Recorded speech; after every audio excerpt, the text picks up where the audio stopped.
What's going on, guys? In today's video, we're going to dive deep into the process of scaling a credit repair sales team, everything from training, onboarding process, and effective management techniques. So if you're looking to boost your credit repair sales and take your business to the next level, this video is for you. Let's talk about the interview process.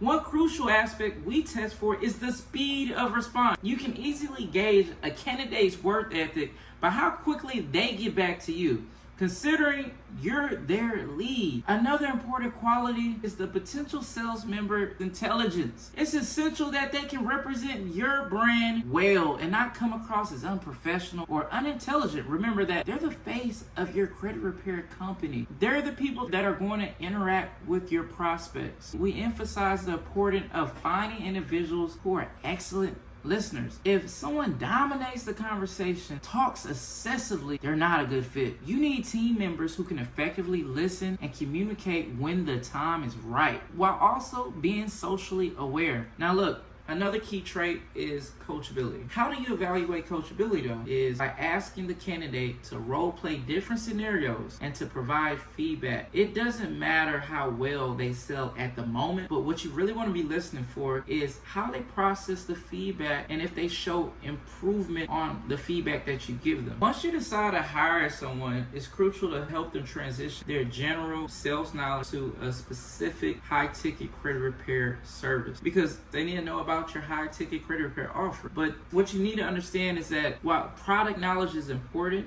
understanding the prospect is even more crucial, because if you're knowing who you're selling to and deeply understanding the problems, it's going to allow them to build a connection and provide tailored solutions.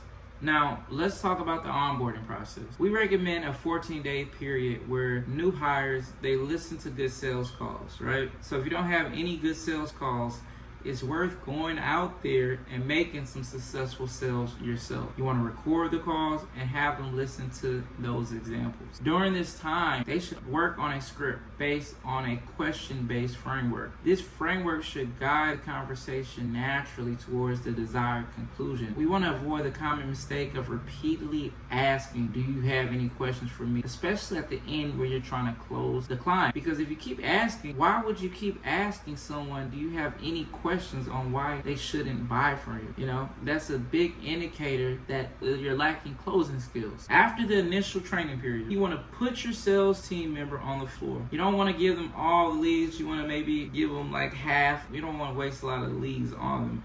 So while they're still reviewing the sales call and also working leads, you want to review their sales call. You want to provide them feedback on the fresh examples that they've gathered with the leads that you gave them. And then in the next meeting, you should focus on communicating the goals, ensuring motivation, and then also providing further training based on everything that you've witnessed from the sales call. Also, as a sales manager, your role is not only just to train, but also to motivate your team. The culture of a team is maintained through three aspects. First is the visual aid.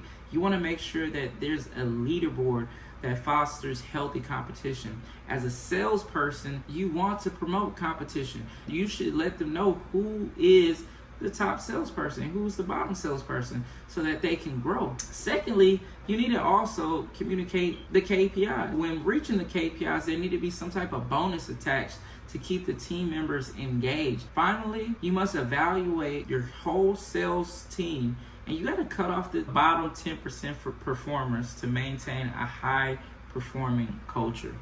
You know, it's crucial for sales managers to lead by example and set high standards. And the only way to do this is to demonstrate a strong work ethic, following through with your commitments, and be the rock of the team so that they look up to you. Leadership and culture are instrumental to building a winning sales team.